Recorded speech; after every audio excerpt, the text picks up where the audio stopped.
ಕೀಟನಾಶಕಗಳ ಅವಶ್ಯಕತೆ ಇದೆ. ಅದನ್ನ ದೊಡ್ಡ ಪ್ರಮಾಣದಲ್ಲಿ ಡ್ರೋನ್ಗಳನ್ನು ಉಪಯೋಗಿಸಿ ದೊಡ್ಡ ಪ್ರಮಾಣದಲ್ಲಿ ಅದನ್ನು ಸ್ಪ್ರೇ ಮಾಡ್ತಾ ಇದ್ದಾರೆ. ನಮ್ಮ ಪರಾಗ ಸ್ಪರ್ಶಗಳಾಗಿದ್ದಲ್ಲಿ ಮುಖ್ಯವಾಗಿರುವಂತಹ ಜೇನ್ನೊಣ ಇದೆ. ಈ ಜೇನ್ನೊಣಕ್ಕೆ ಸಾಯ್ತಾ ಇದ್ದಾವೆ. ಈ ಜೇನ್ನೊಣದೊಂದು ಈ ಜಗತ್ತಿನಾದ್ಯಂತ ಡಿಕ್ಲೈನ್ ಆಗ್ತಾ ಇದೆ. ಕುಲಾಂತರಿ ಬೀಜಗಳಿಗೆ ಅದಕ್ಕೆ ರಾಸಾಯನಿಕ ಗೊಬ್ಬರಗಳು ಮತ್ತು ಕೀಟನಾಶಕಗಳು ಬಹಳ ಅಗತ್ಯ. Cities and farmers rights authority ಅಂತ ಒಂದು ಸಂಸ್ಥೆಯನ್ನು ಹುಟ್ಟು ಹಾಕಿದ್ದು 2001ರಲ್ಲಿ. ಈ ಒಂದು ಕಾನೂನು ಅಲ್ಲಿ ಇತ್ತು. ಇಲ್ಲಿ ನಾನೇನು ನಿಮ್ಗೆ ಹೇಳಿದೆ, ಧಾರವಾಡ ಅಗ್ರಿಕಲ್ಚರ್ ಯೂನಿವರ್ಸಿಟಿ ಅವರ ಮೇಲೆ ಬಯೋಪೈರಸಿ ಕೇಸ್ ಆಯ್ತು ಅಂತ ಹೇಳಿ. ಸೊ ಯಾವ ಬಯೋಪೈರಸಿ ಯಾರ ಮೇಲೆ ಕೇಸ್ ಆಗಿದೆ ಅವರನ್ನ ಪನಿಷ್ ಮಾಡುವ ಬದಲು ಅವರನ್ನು ಪ್ರಮೋಟ್ ಮಾಡಿ, ಡಾಕ್ಟರ್ ಹಂಚಿನಾಳ್ ಅವರನ್ನು ಪ್ರಮೋಟ್ ಮಾಡಿ ಯಾವ ಸಂಸ್ಥೆಯನ್ನು ಬಯೋಪೈರಸಿಯನ್ನು ತಡೆ ಹಿಡಿಲಿಕ್ಕೆ ಸ್ಥಾಪನೆಯಾಗಿತ್ತು ಆ ಸಂಸ್ಥೆಯ ಚೇರ್ಮನ್ ಆಗಿ ಅವರನ್ನು ಪ್ರಮೋಟ್ ಮಾಡಿದ್ರು. ಸೊ ಇಂತಹ ಪರಿಸ್ಥಿತಿ. ಸೊ ಇದು ಒಂದು ವಿಷಯ. ಹೀಗೆ ಇದ್ರ ಬಗ್ಗೆ ಬಹಳಷ್ಟು ಇದ್ರ ಬಗ್ಗೆ ಎಲ್ಲ ನಾವು ಕೆಲಸ ಮಾಡ್ತಾನೆ ಇದ್ದೇವೆ. ಹಾಗೆ ಪಾರ್ಲಿಮೆಂಟ್ ನಲ್ಲಿ ನಾನು ಇದನ್ನ ಹೇಳ್ತಾ ಇದ್ದ, ನಾನು ಪಾರ್ಲಿಮೆಂಟ್ ಇಂದು ಸ್ಪೀಚ್ ನ ಹೊತ್ತಿನಲ್ಲಿ ಇದನ್ನ ಸುಪ್ರೀಂ ಕೋರ್ಟ್ ಮೂಲಕ ತಡೆ ಹಿಡಿಯಲಾಗಿತ್ತು. ಈ ಮಧ್ಯದಲ್ಲಿ ಏನು genetically GEAC genetic engineering approval committee ಅಂತ ಏನಿತ್ತು ಎನ್ವೈರನ್ಮೆಂಟ್ ಮಿನಿಸ್ಟ್ರಿಯ ಕೆಳಗಡೆ, ಈಗ ಅದನ್ನು ಜೆನೆಟಿಕ್ ಇಂಜಿನಿಯರಿಂಗ್ ಅಪ್ರೈಸಲ್ ಕಮಿಟಿ ಅಂತ ಮಾಡಿದ್ದಾರೆ. ಆ ಕಮಿಟಿ ಕೂಡ ಇದು ಯಾವ GM mustard, GM genetically modified ಸಾಸಿವೆ ಏನಿದೆ ಅದನ್ನು ತಡೆದು ಹಿಡಿದಿತ್ತು. ತಡೆದು ಹಿಡಿದ ಹೊರತಾಗಿನೂ ಕೂಡ ಆ ಕಮಿಟಿ ಇದನ್ನು ಪಾಸ್ ಮಾಡ್ತು. ಇದನ್ನು ಕಮರ್ಷಿಯಲ್ ಕಲ್ಟಿವೇಶನ್ಗೋಸ್ಕರ ಇದು ಮಾಡಿದಾಗ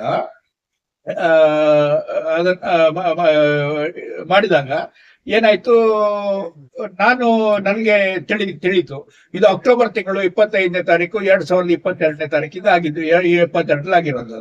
ಆ ಹೊತ್ತಿನಲ್ಲಿ ಪಾರ್ಲಿಮೆಂಟ್ ಸೆಷನ್ ನಡೀತಿರ್ಲಿಲ್ಲ. ಅದಾಗಿ 1.5 ತಿಂಗಳಲ್ಲಿ ಇತ್ತು. ನನಗೆ ಏನು ಇದು ಗೊತ್ತಾಯ್ತು, ಆ ಹೊತ್ತಿನಲ್ಲಿ ಯಾವಾಗ ಪಾರ್ಲಿಮೆಂಟ್ ಸೆಷನ್ ಶುರುವಾಗ್ತದೆ ಆವಾಗ ಮೊಟ್ಟ ಮೊದಲಿಗೆ ನನಗೆ ಇದನ್ನ ವಿಷಯವನ್ನು ರೇಸ್ ಮಾಡ್ಬೇಕಂತ ನನ್ನ ಮನಸ್ಸಿನಲ್ಲಿ ಇತ್ತು. ನಮ್ಗೆ ಬೇಕಾದ ಹಾಗೇನೆ ಕ್ವಶನ್ಸ್ ರೇಸ್ ಮಾಡೋದಕ್ಕೆ ನಮ್ಗೆ ಅಲ್ಲಿ ಬ್ಯಾಲೆಟ್ಸ್ ನಲ್ಲಿ ಇದು ಮಾಡೋದು, ಅದು ನಾವು ಯಾವ ಕ್ವಶನ್ ಇದು ಮಾಡ್ತೇವೆ ಅದು ಖಂಡಿತವಾಗಿ ಬರ್ತದೆ ಅಂತ ಹೇಳಿ ನನಗೆ ಗ್ಯಾರಂಟಿ ಏನಿಲ್ಲ, ನಮ್ಗೆ ಯಾರಿಗೆ ಗ್ಯಾರಂಟಿ ಇಲ್ಲ.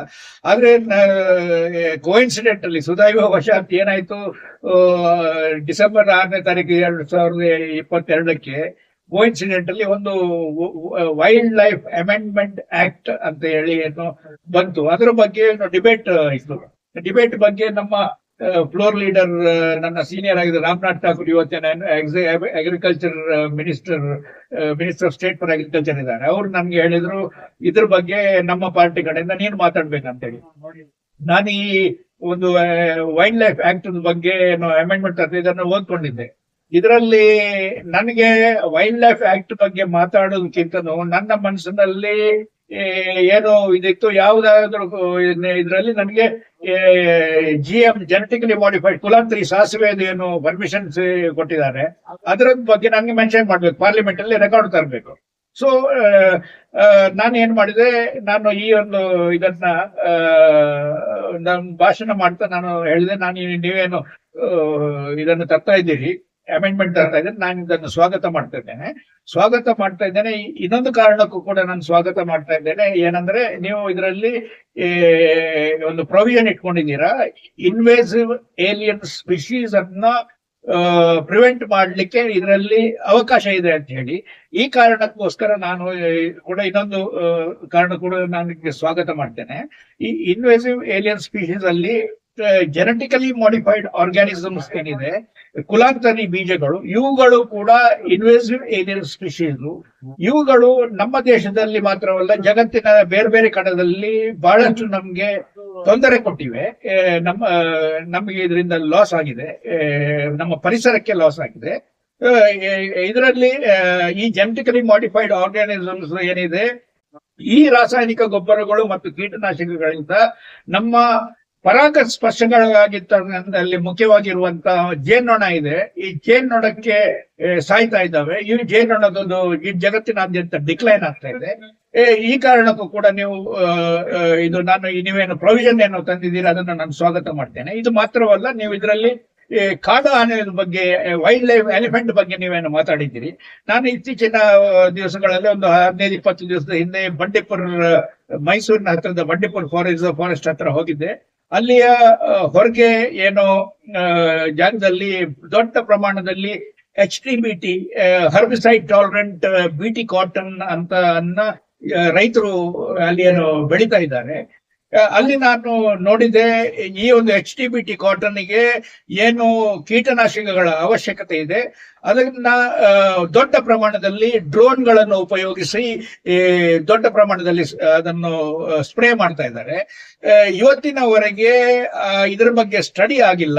ಏನು ಕಾಡಾನೆಗಳು ರಾತ್ರಿ ಹೊತ್ತಿಗೆ ಕಾಡಿನಿಂದ ಹೊರಗೆ ಬಂದು ಅದಕ್ಕೆ ಈ BT ಕಾಟನ್ ಅನ್ನು ಅಲ್ಲಿ ತಿನ್ಲಿಕ್ಕೆ ಅಲ್ಲಿ ಅವೇನು ಬರ್ತಾವೆ, ಮೇಯ್ಲಿಕ್ಕೆ ಬರ್ತಾವೆ. ಅಲ್ಲಿ ಈ ಒಂದು ಗ್ಲೈಫೋಸೇಟ್ ಇದನ್ನೆಲ್ಲ ಸ್ಪ್ರೇ ಮಾಡಿರುವ ಕಾರಣಕ್ಕೋಸ್ಕರ ಈ ಕೀಟನಾಶಕಗಳಿಂದ ಈ ಆನೆಗಳಿಗೆ, ವೈಲ್ಡ್ ಎಲಿಫೆಂಟ್ಸ್ ಅವ್ರ ಮೇಲೆ ಏನು ತೊಂದರೆ ಆಗಿದೆ ಅಂತ ಹೇಳಿ ಇಷ್ಟೊಂದು ಸ್ಟಡಿ ಆಗ್ಲಿಲ್ಲ.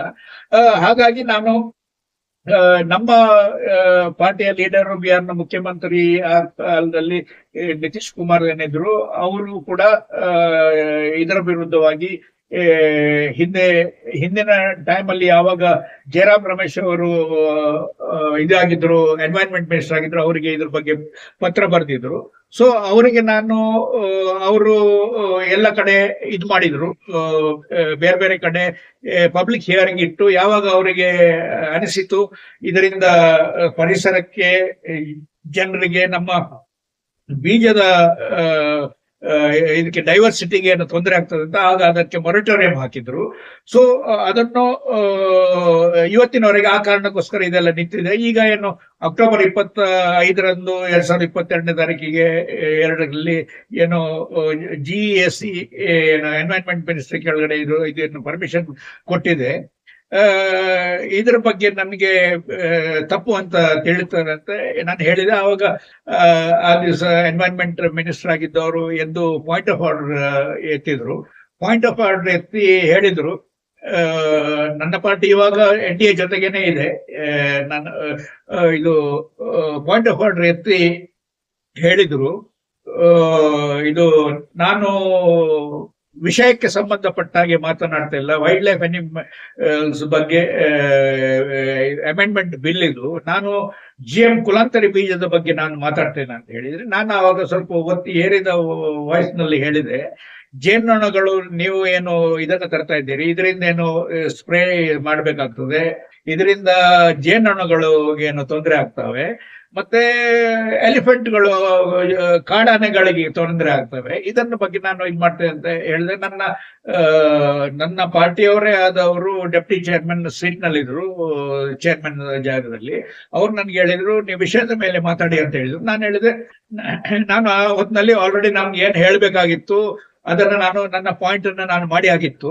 ಅವರಿಗೆ ಹೇಳಿದೆ, ನಾನು ನಮ್ಮ ಚೇರ್ಮನ್ ಅವರಿಗೆ, ನಿಮ್ಮ ಮೂಲಕ ನಾನು 1 ನಿಮಿಷದಲ್ಲಿ ಮುಗಿತೇನೆ, ನಿಮ್ಮ ಮೂಲಕ ನಾನು ಸರ್ಕಾರಕ್ಕೆ ಅಪೀಲ್ ಮಾಡ್ತಾ ಇದ್ದೇನೆ, ಇದು ಜೆನೆಟಿಕಲಿ ಮಾಡಿಫೈಡ್ ಕ್ರಾಪ್ಸ್, ಕುಲಾಂತರಿ ಬೀಜಗಳು ಏನಿವೆ ಇದಾವೆ, ಇವುಗಳನ್ನು ಕೂಡ ಇದು ಇನ್ವೇಸಿವ್ ಏಲಿಯನ್ ಸ್ಪೀಶೀಸ್ ಅಂತ ಹೇಳಿ ಸರ್ಕಾರ ಲಿಸ್ಟ್ ಮಾಡಬೇಕು.